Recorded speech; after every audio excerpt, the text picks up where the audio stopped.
kita semua. Saya Mia Karnila. Saya Sahila Diana Lorenza. Yang kami hormati atas Nida Manandini MPD selaku dosen kebudayaan Buddhis. Kami dari kelompok 8 akan menampilkan video tentang hubungan agama dan budaya. Selamat menyaksikan. Pembahasan yang pertama yaitu pengertian agama. Kata agama berasal dari bahasa Sanskerta, dari kata a berarti tidak dan gama berarti kacau. Kedua kata itu jika dihubungkan berarti sesuatu yang tidak kacau.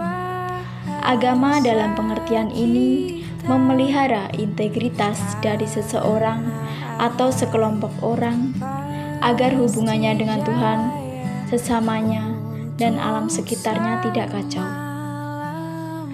Ketidakkacauan itu disebabkan oleh penerapan peraturan agama tentang moralitas, nilai-nilai kehidupan yang perlu dipegang, dimaknai, dan diberlakukan. Pembahasan yang kedua yaitu bentuk-bentuk agama. Agama ada yang bersifat primitif dan ada pula yang dianut oleh masyarakat yang telah meninggalkan fase keprimitifan. Agama-agama yang terdapat dalam masyarakat primitif adalah: yang pertama, agama dinamisme, yang kedua, agama animisme, dan yang ketiga yaitu agama monoteisme. Agama dinamisme adalah agama yang mengandung kepercayaan pada kekuatan gaib yang misterius. Dalam faham ini, ada benda-benda tertentu yang mempunyai kekuatan gaib dan berpengaruh pada kehidupan manusia sehari-hari. Selanjutnya yaitu agama animisme. Agama animisme adalah agama yang mengajarkan bahwa tiap-tiap benda, baik yang bernyawa maupun tidak bernyawa, mempunyai roh. Yang ketiga yaitu agama monoteisme. Monoteisme adanya pengakuan yang hakiki bahwa Tuhan itu hanya satu, Tuhan Maha Esa, pencipta alam semesta dan seluruh isi kehidupan ini, baik yang bergerak maupun yang tidak bergerak. Pembahasan yang ketiga yaitu unsur-unsur agama.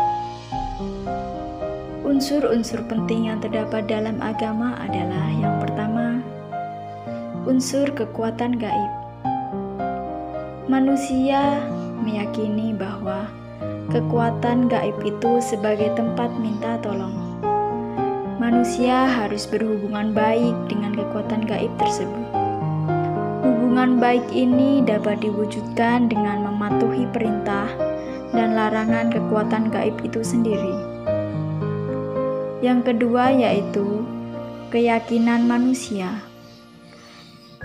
Kesejahteraan di dunia ini dan hidupnya di akhirat tergantung pada adanya hubungan baik dengan kekuatan gaib. Dengan hilangnya hubungan baik itu, kesejahteraan dan kebahagiaan yang dicari akan hilang pula. Yang ketiga yaitu respon yang bersifat emosional dari manusia. Respon itu bisa mengambil bentuk perasaan takut, seperti yang terdapat dalam agama-agama primitif, atau perasaan cinta, seperti yang terdapat dalam agama-agama monoteisme. Selanjutnya, respon mengambil bentuk penyembahan yang terdapat dalam agama primitif, atau pemujaan yang terdapat dalam agama-agama monoteisme. Yang keempat adalah paham adanya yang kudus dan suci dalam bentuk kekuatan gaib, dalam bentuk kitab yang mengandung ajaran-ajaran agama, dan dalam bentuk tempat-tempat tertentu. Pembahasan yang keempat yaitu pengaruh agama dalam kehidupan masyarakat. Setiap umat atau kelompok yang benar hidup sesuai dengan amanah agamanya masing-masing, dengan sendirinya terwujud kerukunan, persaudaraan, kedamaian, dan kenyamanan dalam kehidupan bermasyarakat. Karena agama telah mengajarkan kebenaran, kebaikan, serta menjauhkan dari segala keburukan, pertikaian, diskriminasi, dan lain sebagainya. Seseorang yang tulus dalam beragama akan menghormati, menghargai, dan bahkan mengasihi sesamanya. Membedakan diri sendiri dengan orang lain adalah perbuatan akal sehat, tetapi melakukan diskriminasi terhadap orang lain justru bertentangan dengan akal sehat dan dinilai kemanusiaan yang dijunjung tinggi oleh para umat beragama dari setiap agama yang saling berbeda. Pembahasan yang kelima yaitu fungsi agama dalam masyarakat. Dalam pandangan sosiologi, perhatian utama terhadap agama adalah terletak pada fungsinya dalam masyarakat. Konsep fungsi menunjukkan pada sumbangan atau kontribusi yang diberikan agama untuk mempertahankan keutuhan masyarakat sebagai usaha-usaha yang aktif dan berlangsung secara terus-menerus. Agama telah dijadikan sebagai pemersatu aspirasi manusia, sebagai sejumlah besar moralitas, sumber tatanan masyarakat, dan perdamaian batin individu, sebagai sesuatu yang memuliakan dan yang membuat manusia beradab. Pembahasan yang selanjutnya yaitu yang keenam, pengertian kebudayaan. Budaya atau kebudayaan berasal dari bahasa Sanskerta yaitu budaya, yang merupakan bentuk jamak dari budi. Budi atau akal diartikan sebagai hal-hal berkaitan dengan budi dan akal manusia. Dalam bahasa Inggris, kebudayaan disebut culture, yang berasal dari kata Latin coller, yaitu mengolah atau mengerjakan. Kata culture juga kadang diterjemahkan sebagai kultur dalam bahasa Indonesia. Konyaraningrat mengemukakan bahwa kebudayaan itu dibagi atau digolongkan dalam 3 wujud, yaitu yang pertama, wujud sebagai suatu kompleks dari ide-ide, gagasan, nilai-nilai, moral-moral, dan peraturan. Wujud tersebut menunjukkan wujud ide dari kebudayaan. Sifatnya abstrak, tak dapat diraba, dipegang, ataupun difoto, dan tepatnya ada di alam pikiran warga masyarakat, di mana kebudayaan yang bersangkutan itu hidup. Yang kedua, yaitu wujud kebudayaan sebagai suatu kompleks aktivitas sebagai tindakan berpola dari manusia dalam masyarakat. Wujud tersebut dinamakan sistem sosial karena menyangkut tindakan dan kelakuan berpola dari manusia itu sendiri. Wujud ini bisa diobservasi, difoto, dan didokumentasi. Karena dalam sistem sosial ini terdapat aktivitas-aktivitas manusia yang berinteraksi dan berhubungan serta bergaul dengan lain dalam masyarakat. Yang ketiga yaitu wujud kebudayaan sebagai benda-benda hasil karya manusia. Wujud yang terakhir ini disebut pula kebudayaan fisik, di mana wujud kebudayaan ini hampir seluruhnya merupakan hasil fisik atau aktivitas pembuatan dan karya semua manusia dalam masyarakat. Yang ketujuh yaitu unsur-unsur kebudayaan. Konyaraningrat menyebutkan ada 7 unsur-unsur kebudayaan. Ia menyebutkan sebagai isi pokok kebudayaan.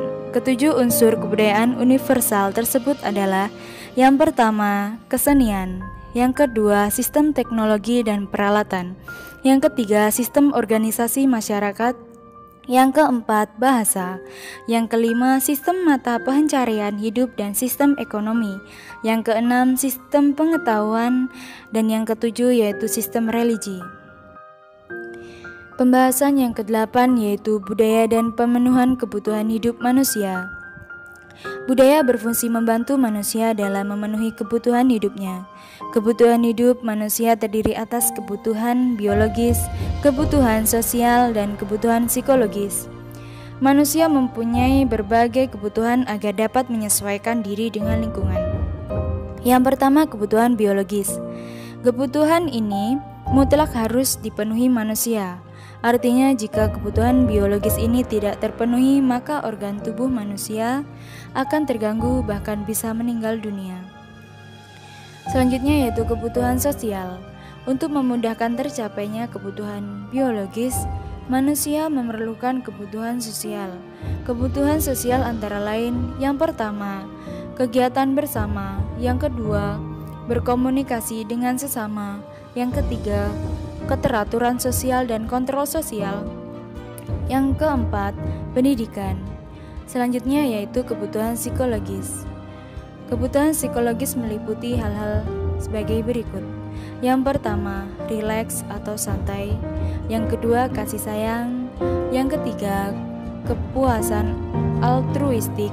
Yang keempat yaitu kehormatan. Yang kelima, kepuasan ego.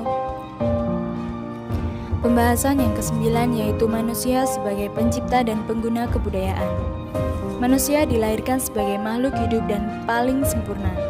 Karena manusia diberikan akal, sebagai dengan akalnya manusia dapat memenuhi segala macam kebutuhan hidupnya. Kebutuhan hidup manusia tidak pernah terhenti. Hal ini menuntut manusia untuk terus berpikir bagaimana memenuhi kebutuhan hidupnya.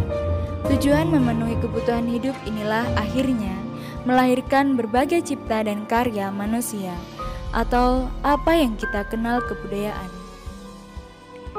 Pembahasan yang ke-10 yaitu pengaruh budaya terhadap lingkungan.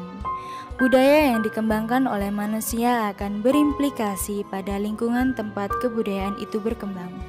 Suatu kebudayaan melancarkan suatu ciri khas dari masyarakatnya yang tampak dari luar.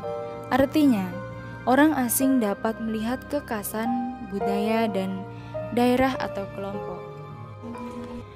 Pembahasan yang ke-11 yaitu hubungan agama dan kebudayaan dalam bermasyarakat. Kebudayaan dikenal karena adanya hasil-hasil dan unsur-unsurnya. Unsur-unsur kebudayaan terus-menerus bertambah seiring dengan perkembangan hidup dan kehidupan. Manusia mengembangkan kebudayaan. Kebudayaan berkembang karena manusia. Manusia disebut makhluk yang berbudaya jika ia mampu hidup dalam atau sesuai budayanya. Sebagian makhluk berbudaya bukan saja bermakna mempertahankan nilai-nilai budaya masa lalu atau warisan nenek moyangnya, melainkan termasuk mengembangkan hasil-hasil kebudayaan.